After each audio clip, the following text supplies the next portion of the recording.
In October, Canada lost 1-0 to Australia and drew with Colombia. Gentlemen, was it a successful international window for Canada, or would you classify this one as more of a failure? I think it's not like a failure, but I think they did play well, especially like a Mhm. draw against Colombia. When you saw what they were able to do against Mexico, it's a pretty good result. I'll take it. No, I'm Mexico just stays being catching honest. strays. Just caught us straight out of nowhere.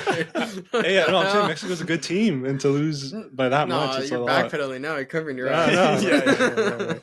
Let me finish. I think Canada, like, they're on par with Mexico. Probably you could say better right now, but to come out with a no draw, that's pretty impressive. Australia wise, like, I would say they're unlucky. Could have gone penalty. Buchanan, I think, was fouled.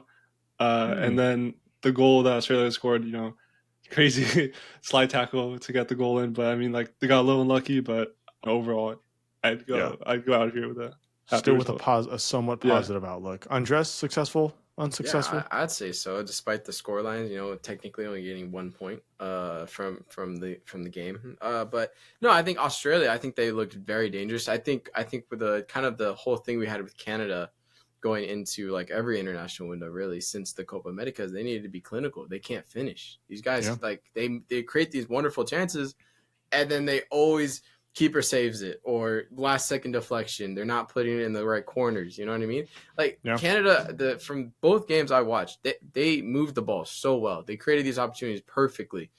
Jonathan David has some great opportunities. Buchanan, it was genuinely like, even despite that non-penalty, they could have won probably 5-1 realistically. Mm. Especially at the end, they could have easily equalized. That goal was just kind of got caught out. I mean, it was just a good play from the Australian player. Let's be honest here. It's Yeah. just got to Nico respect Seger also just made a bad mistake leading up to it.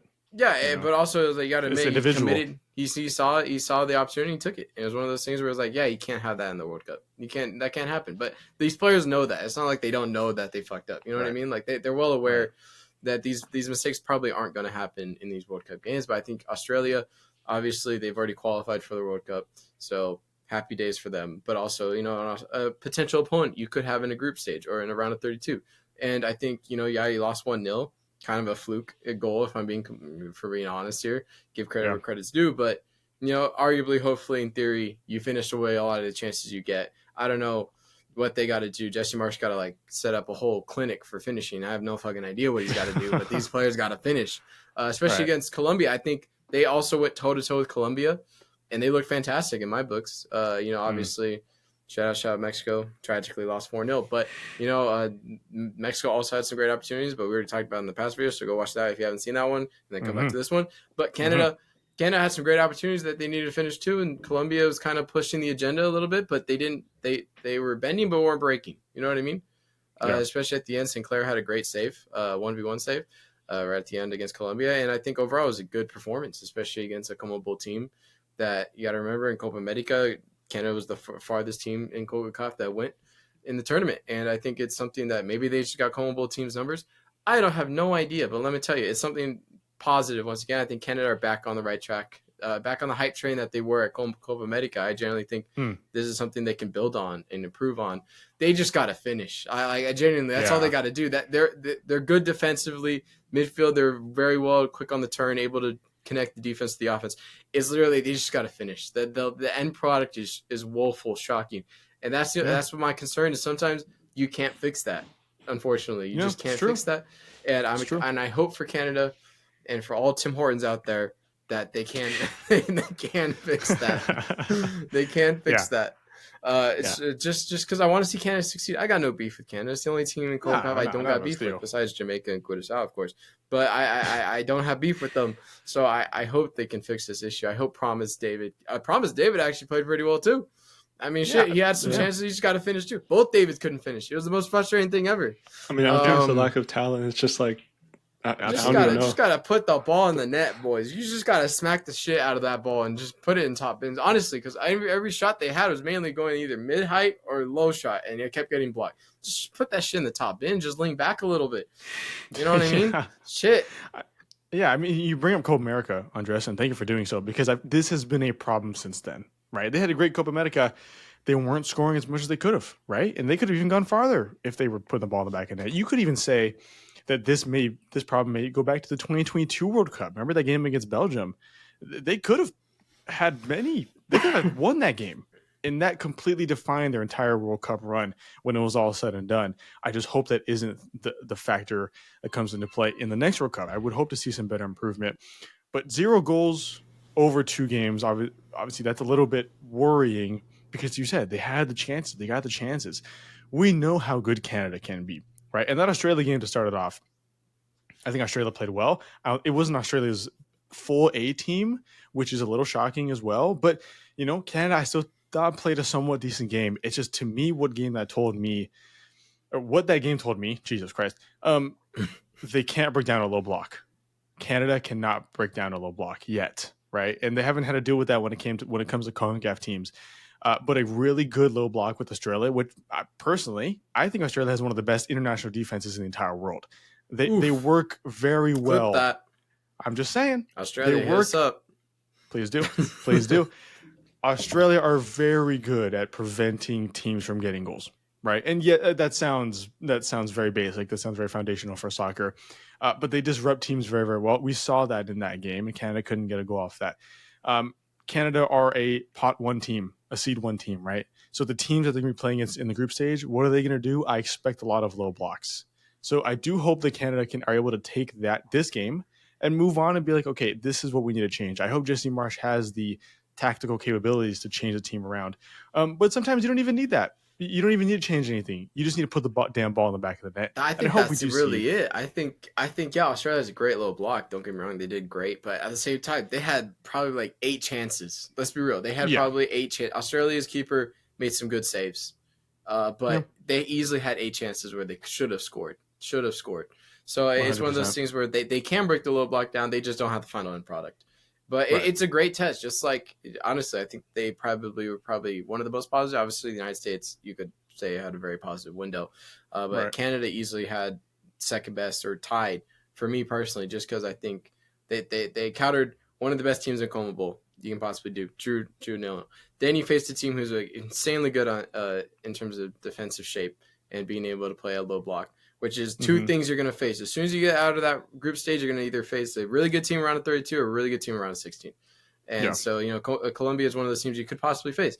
And then in the group stage, like you said, they can face one team that's going to play low block. So it's honestly kind of very good. I don't know who picks these friendlies for Canada, but they did a very good job of finding these balances of completely polar opposite teams. But they did a great job. And this is something that you want to keep building on and working on. And I'm sure Jesse Marsch, honestly, he's probably the most tactical in the sense of being able to willing to change players for different game situations. Sometimes. But I'm going to just say, he has his favorites. Compared to other managers, not naming names. I will.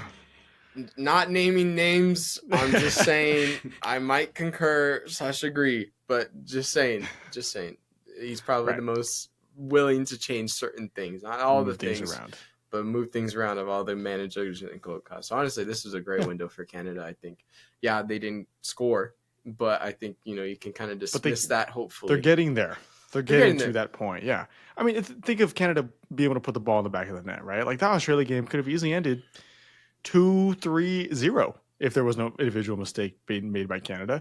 The tools are there, right? And pivoting to that Colombia game real quick, a great result against a good Colombian team who played a lot of their A players, and for the most part, it was a pretty good top squad. Luis Diaz got the opportunity to play. Cucho Hernandez played as well. Their back line was very, very top tier Colombia, right? To get a 0-0 there, fantastic. And I think it highlights a lot of Canada's depth, which goes very underrated throughout even CONCACAF, not even the world, throughout CONCACAF. Canada has some good depth. I mean, Canada's back line was very much so B team here. They were not the A. There was no more, Bombito, no John Stone, things like that. You were playing, I forget how to pronounce his fucking name, Devogerolis. Perfect. Perfect. Thank you. I appreciate that. Now spell it. Anyways, Derek Cornelius there as well. Nico Segura, who isn't a number 1, was up there. Richard Larrea had a great window. And that is one of the talking points coming out of there is he's going to give Jesse Marsch a bit of a headache on who to pick moving forward in a very stacked fullback lineup. All that to say, Canada has great depth. And that Colombia result is one that tells me, and I think is going to tell a lot of nations to keep an eye out for Canada moving forward, because again, it's one of those things that not many people want to give recognition to Canada. They have some great pieces behind. Obviously, great attackers now. You have Jonathan David, you have Promise David, you have Tanya Olabase, you have Kyle Larin, who I think his time with the team should be done. Probably after the World Cup, he's beyond that. But all that to say, some great players. They just need to put the ball in the back of the net. Like I said, I've already mentioned the fullbacks: Nico Segura, Richie Larea, John Stone, Alfonso Davies when he comes back. Let's not forget they've been playing most of these games without Big Davies. They play better without without him. Fonzie. I won't lie, though. We've said this several It's times. true. They play so much better without Alfonso Davies. No offense. Yeah. If you're watching this for some reason, Alfonso Davies. Right, No right. offense to you. You're a great footballer. I just don't know why this Canadian side decides we're going to up the levels when you're there, but they do. But they do. Yeah. And, you know, a lot of it is the fact that he's just not around, right? He's always hurt when it comes to these games. He's always not ready for these games. That's circumstance. That's fine. You have to deal with what you have. Next and man Jesse Marsh, up. next man up. And that's exactly what Richie Larea is doing. And we might see a Richie Larea and John Stone starting if John Stone's okay by then, which I think he will be. Not quite sure. But if he is healthy, that might be the back line with no Fonzie up there. I thought the midfield also in that Colombia game was very solid. I thought Kone had a great game there. In comparison to the Australia game, I think both were very good, to be honest. He's had worse games, which says a lot. Kone's a very inconsistent player. Captain Eustachio, he played his mind out in that Colombia game. I thought he had a great game match for himself, and he should be starting every game here. It's a lot of players now, right, where I don't think, like I said, get the recognition, maybe even at club level don't get the game time or whatnot, that are getting the chances and are taking them, right? That is the difference between here and USA and Mexico, is these national team regulars look like national team regulars. They look like they know how to play for Canada. They look like they deserve to play for Canada. You look at the USA and Mexico, a lot of these players that are getting called up consistently might not deserve it. It wasn't perfect. I think there are still some issues. I think Promise David deserves more of a chance over maybe Olawase and Kyle Larin. Definitely Kyle Larin. I think Jesse Marsh, like I said, does have his favorites, but I think this was a great window, and it really showed where Canada is at before a huge World Cup. Can we also just give a round of applause real quick to how quickly they've become a top team that can compete with CONMEBOL? Like all of a sudden, they're well drilled. All of a sudden, they just well drilled. They just know how to play, and Jesse Marsh, props. They have like a lineup and they stick to it, and like the manager, like they all have the same game plan. So like, yeah, they're all on the same page, and that all stems from Jesse Marsh's managerial capabilities. You know, he wasn't there in the 2022 World Cup, but they looked positive. It looked positive. It looked like it could have been more, and maybe it should have been more in that game. They could have won anyway. After that World Cup, they were bankrupt for a little bit. They got no money. Canada, they got no money for this team. And then to go into the Copa America and okay, wow, what a performance! It still can go either way. And I've been probably the biggest proponent of let's not give Canada their flowers just yet. No, you've always held us back. You've always brought us back. I have. No, wait. I have held us back. I have got a lot of hate for these. Wait. Exactly. But no, I mean, possible dark horse. I mean, I know they're the hosts, so obviously you have some favoritism, but like in terms of like longevity for this World Cup, I'd say they're kind of a dark horse. I mean, of the three sleeping host underdog, nations, sleeping giant, honestly, you know, because but look back to that last World Cup, Belgium. If that game went their way, like that changes their entire World Cup run, like genuinely. Massively. And I'm just saying this is their chance right here to make a statement to the world, is that all the CONCACAF teams are being slept on by the rest of the world. Let's be real here. Like every single one known to man. And I think every single team going for CONCACAF, United States, Mexico, Canada, even the ones that are qualifying right now, Panama, Curaçao, possibly Jamaica, like I think they all should have a little chip on their shoulder, a point to prove here. Not just amongst all CONCACAF teams, but in the entire world. So it's going to be very interesting. So I'm rooting for all CONCACAF teams except the United States. Unless they play Mexico. Yeah, I mean, like with this team, right? Obviously, we talked about Mexico in the other video, and make sure to go check that out if you haven't already. Mexico are struggling to get it done against a lot of the world. It's not consistent. They can't. They're not showing us that they can do it at a level that guarantees World Cup success. Same with the USA a little bit. USA are getting better, and it looks like they have a better shot than Mexico right now, at least, at facing off against the rest of the world internationally. It's still a little inconsistent. We still haven't seen enough of it yet. Canada, though, they go into these games. They've faced European opposition in the last window. Let me just reference. They beat Wales. They beat Romania, right? 2 solid European teams. They go into this one facing off against Australia. Obviously, they don't get the win. They don't even get a draw. But it's very obvious that they can. They can win against teams like Australia. Yes, Australia was somewhat of a B team, but still, they can get it done. Then you get probably their biggest challenge out of those 4 games, Colombia. They got a draw. They're getting results. Right? Out of all CONCACAF teams, Canada are the ones I think are the most likely to get a result. That is all you need. That is what you need to have success in the World Cup. If you can't get the result against any level of team, you're not going to get far.